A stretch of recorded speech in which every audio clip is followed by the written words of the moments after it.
Tuhanku, aku hendak bernyanyi bagimu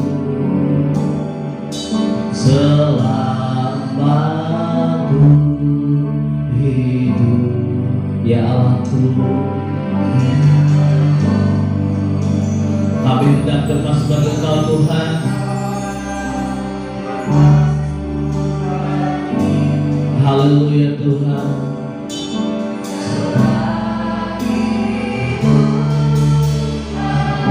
Inilah yang kami renungkan setiap kehidupan kami.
Bernyanyi bagimu selagi kami ada Tuhan.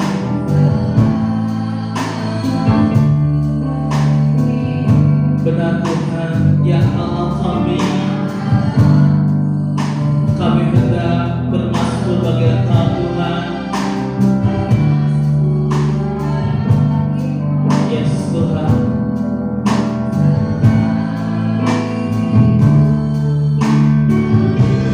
Inilah yang kami renungkan dalam setiap kehidupan kami.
berbicara tentang kawasan 5M. Saudara, di mana-mana ditulis kawasan wajib 5M.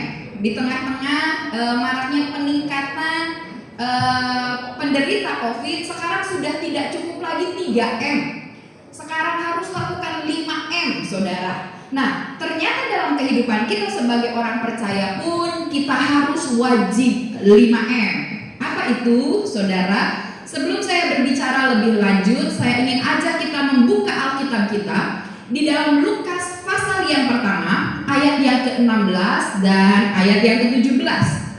Lukas pertama ayat 16 sampai 17 berkata, "Ia akan membuat banyak orang Israel berbalik kepada Tuhan Allah mereka, dan ia akan berjalan mendahului Tuhan dalam roh dan kuasa Elia untuk membuat hati bapa-bapa berbalik kepada anaknya dan hati orang-orang durhaka kepada pikiran orang-orang benar, dan dengan demikian menyiapkan bagi Tuhan suatu umat yang layak baginya."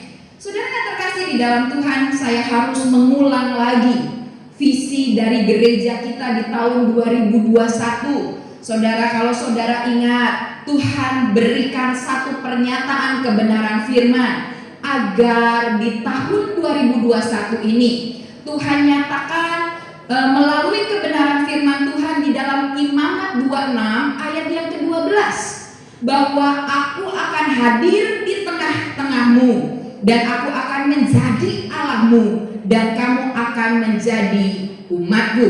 Atau kalau kita kenal di tahun 2021, Tuhan sedang menyatakan, I'm your God and you're my people. Saudara, untuk menggenapi pernyataan ini, kalau kita baca di dalam Lukas 1 ayat 16 sampai ayat 17, menyatakan satu pernyataan untuk menjadi umat Tuhan bukan perkara yang gampang, harus dipersiapkan.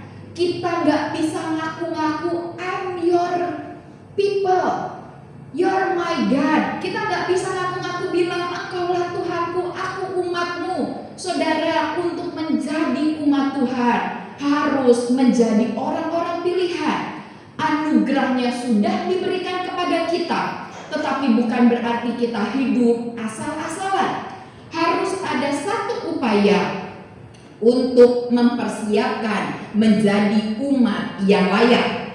Umat yang layak itu maksudnya umat yang seperti apa? Layak untuk apa? Layak untuk ditolong, layak untuk diberkati, layak untuk dipercayakan hal-hal yang besar dan mulia. Katakan amin. Saudara dan saya adalah umat-umat yang layak untuk dipercayakan perkara luar biasa. Tidak hanya untuk menerima berkat-berkat Tuhan, tetapi saudara, ada satu tugas yang harus kita kerjakan.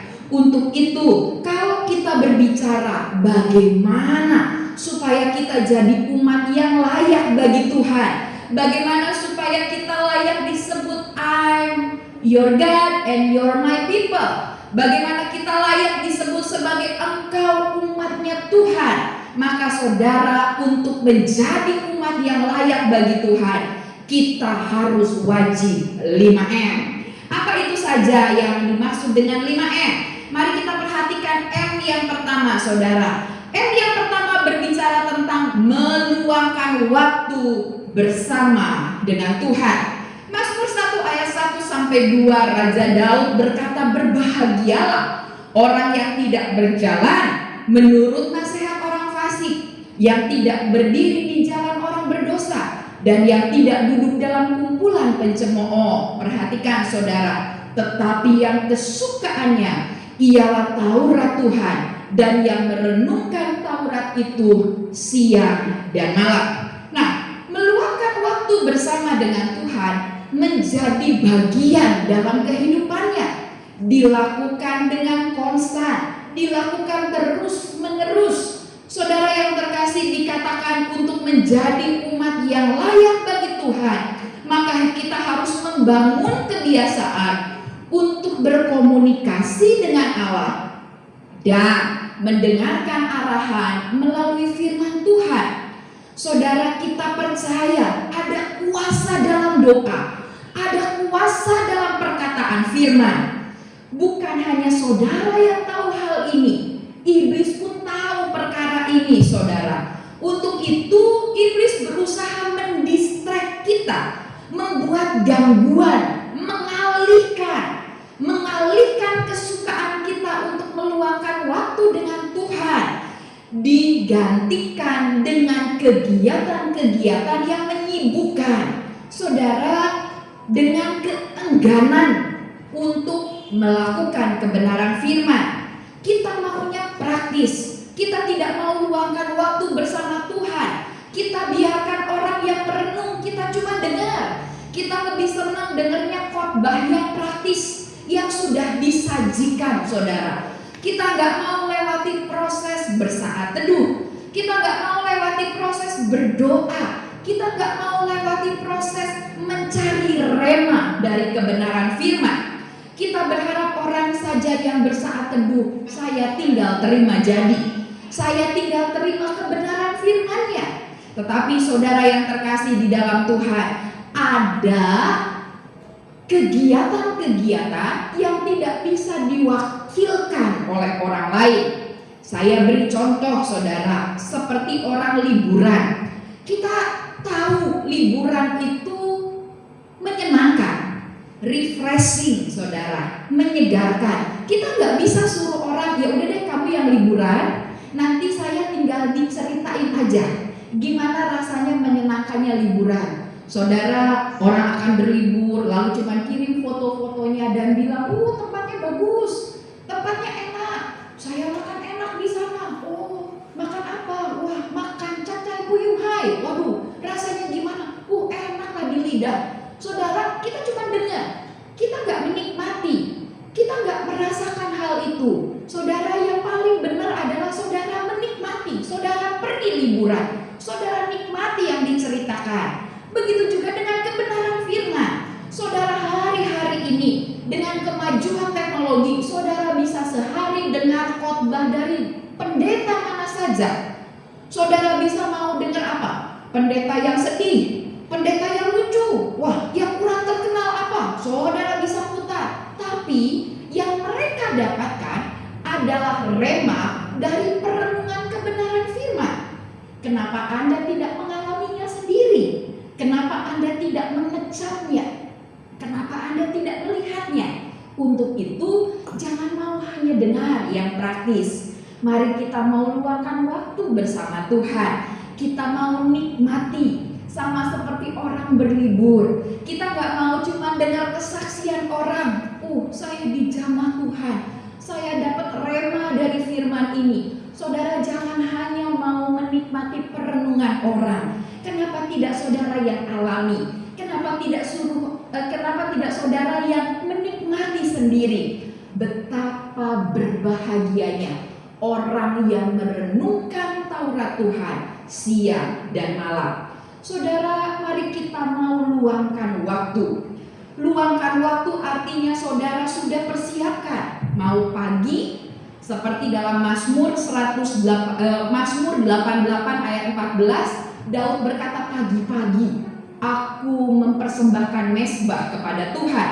Atau saudara berkata, saya kalau pagi gak sempat, saya sempatnya malam. Saudara, Mazmur 141 ayat yang kedua dikatakan pada waktu petang aku membangun mezbah bagi Tuhan. Artinya saudara siapkan waktu yang saudara bisa prima. Lewatkan waktu bersama dengan Tuhan. Bisa pagi, bisa petang. Yang pasti luangkan waktu dengan Tuhan. Kenapa? Karena saudara, ketika saudara mulai berdoa, ketika saudara mulai dapat rema dari firman, ketika rohmu mulai bangkit, saudara, iblis gemetar, iblis takut. Ini yang dimaksud dengan ada kuasa dalam doa dan firman. Untuk itu, M yang pertama, meluangkan waktu bersama dengan Tuhan itu wajib dilakukan untuk menjadi umat yang layak bagi Tuhan.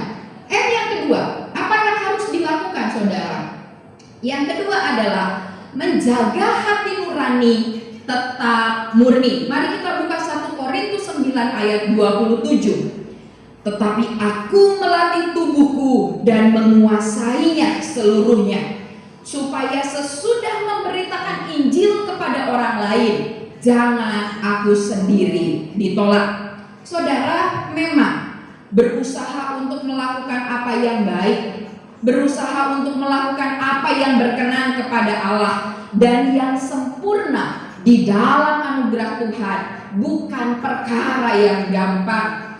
Seringkali kita jatuh bangun, ada masa-masa kita jatuh dalam dosa. Tetapi kalau saudara baca kebenaran firman, ketika saudara berdosa pun saudara mengakuinya, memohon ampun kepada Tuhan, Allah akan menyucikan kehidupanmu.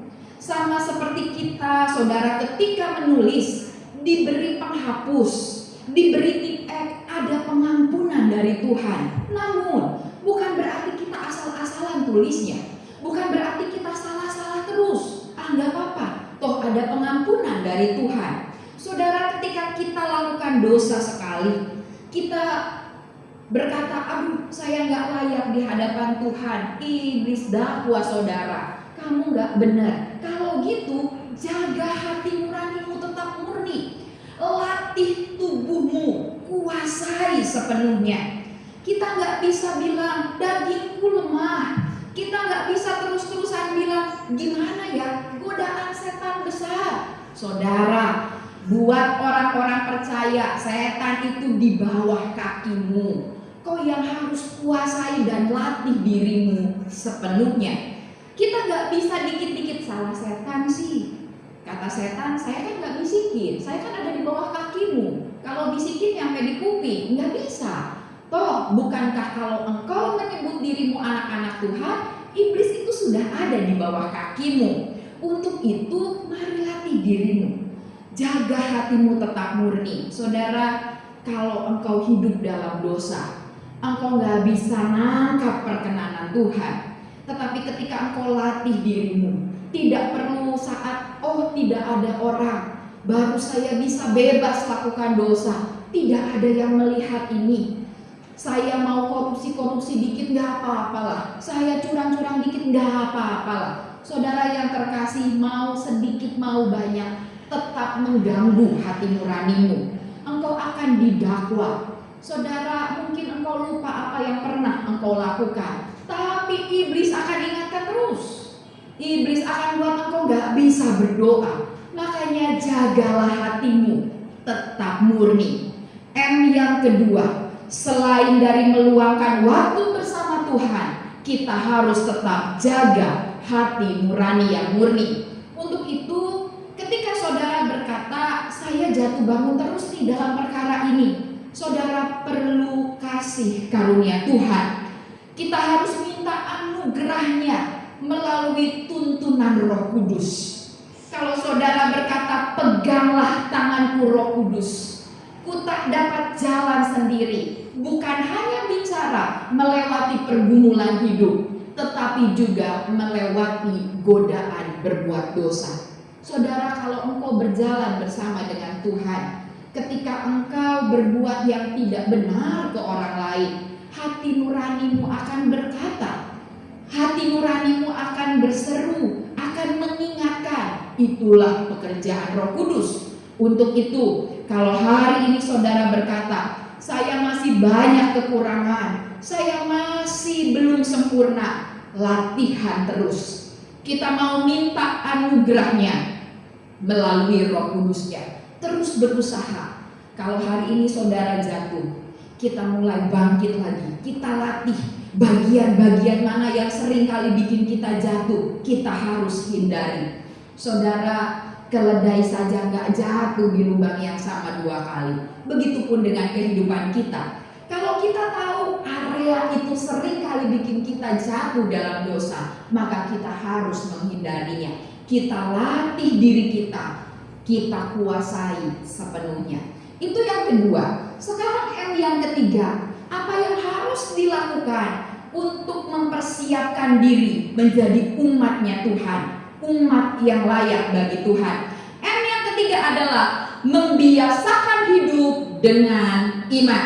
1 Yohanes 5 ayat 4 berkata, sebab semua yang lahir dari Allah mengalahkan dunia. Perhatikan saudara, dan inilah kemenangan yang mengalahkan dunia. Apa saudara? Iman kita. Haleluya. Yang mengalahkan dunia ini adalah iman kita. Saudara, kalau kita latihan hidup dengan iman, saudara gak perlu lagi goyah. Kalau hari-hari ini saudara dengar berita-berita celaka, kalau saudara berkata ada wabah yang lebih hebat, saudara tidak akan gentar karena engkau punya iman yang mengalahkan dunia. Dikatakan bahwa iman itu adalah keyakinan dan kepastian akan sesuatu yang belum kita lihat, belum kita terima. Kelihatannya nggak ada dasarnya saudara. Tetapi Ibrani 11 ayat yang pertama berkata, kita perlu iman. Saudara, Abraham ketika terima janji Tuhan, saudara, dia berkata, nggak mungkin keturunanku sebanyak bintang di langit, tidak mungkin keturunanku sebanyak pasir di laut. Anak satu saja belum punya, nggak ada dasar untuk percaya, tidak ada dasar untuk yakin. Tetapi saudara, dengan iman dia terima janji Tuhan. Iman menghasilkan mukjizat. Untuk itu latih dirimu untuk hidup di dalam iman. Untuk menjadi umat yang layak, selain kita meluangkan waktu bersama Tuhan, selain saudara menjaga hati nuranimu tetap murni, saudara pun melatih hidup di dalam iman. Hari-hari ini saudara tidak perlu takut apa yang ada di hadapanmu. Iman akan mengalahkan dunia. Iman itulah yang akan menghasilkan mukjizat. Untuk itu kita terus latih hidup di dalam iman. Yang keempat, apa yang dimaksud? Bagaimana cara kita untuk menjadi umat yang layak? Yang keempat adalah melakukan yang terbaik, melakukan dengan maksimal, melakukan dengan excellent. Saudara, Pengkhotbah 9 ayat 10 berkata, segala sesuatu yang dijumpai tanganmu untuk dikerjakan, kerjakanlah itu, apa saudara? Setengah-setengah, sekuat tenaga. Hari ini engkau yang masih Tuhan kasih kesempatan untuk bekerja, bekerjalah sekuat tenaga. Hari ini engkau yang masih sekolah, harus belajar, mengerjakan tugas-tugas, kerjakanlah sekuat tenaga. Hari ini ibu-ibu yang masih harus beresin pekerjaan rumah, kelihatannya gak habis-habisnya, kerjakanlah dengan sekuat tenaga. Hari-hari ini apapun yang ada di hadapanmu, apapun yang bisa dikerjakan, kerjakanlah dengan sekuat tenaga. Untuk itu lakukanlah dengan maksimal. Saudara, kita harus mengupayakan lakukan apapun yang terbaik, lakukan dengan unggul. Kenapa demikian? Karena Tuhan kita sendiri pun unggul dalam pekerjaannya. Semua yang Tuhan ciptakan baik adanya. Untuk itu saudara dan saya sebagai anaknya, kita pun harus unggul dalam pekerjaan kita. Hari-hari ini yang masih bekerja, kalau saudara mulai merasa letih, saudara rasanya mau menyerah, jangan lupa lakukan dengan maksimal. Tidak ada istilah buat kita anak-anak yang sudah ditebus oleh Tuhan, lakukan segala sesuatu asal-asalan. Yang penting jadilah, udahlah, yang penting selesailah, yang penting kerja. Mari kita mau lakukan dengan maksimal, dengan excellent. Saudara, ini M yang keempat. Kenapa demikian? Karena kalau saudara unggul, kalau saudara maksimal, maka kekristenan kita akan efektif. Katakan amin. Saudara, kalau hari-hari ini saudara menjadi suami yang excellent, yang maksimal. Hari ini saudara sebagai istri yang maksimal, anak-anak yang maksimal, pegawai yang maksimal. saudara pedagang-pedagang yang excellent, saudara pekerja-pekerja yang excellent, maka saudara kehidupan kekristenanmu akan efektif. Hari ini katakan kepada dirimu, aku mau kembangkan potensiku, aku mau lakukan segala sesuatunya yang terbaik. Yang terakhir saudara, yang kelima, apa yang harus kita lakukan supaya kita jadi umat yang layak di hadapan Tuhan? Saudara harus murah hati. Saudara, mari kita baca 2 Korintus 9 ayat yang ke-7. Hendaklah masing-masing memberikan menurut kerelaan hatinya, jangan dengan sedih hati atau karena paksaan, sebab Allah mengasihi orang yang memberi dengan sukacita. Saudara, kalau kita perhatikan, dunia yang kita tinggali hari-hari ini adalah dunia yang transaksional. Transaksional artinya kalau saudara baik, maka dunia ini akan baik padamu. Kalau saudara dapat sesuatu, maka dia akan kerjakan yang terbaik. Itu dunia yang transaksional, saudara. Dunia saat-saat ini egois, kikir, tamak. Memang hal itu yang ada di dunia kita. Tetapi buat kita orang percaya, kalau saudara berkata aku adalah umat tebusan, aku sudah diadopsi menjadi anaknya Tuhan, aku sudah mengenakan karakter Kristus, aku sudah disebut umatnya Tuhan, maka saudara ada yang berubah dengan hidup kita. Apa yang berubah?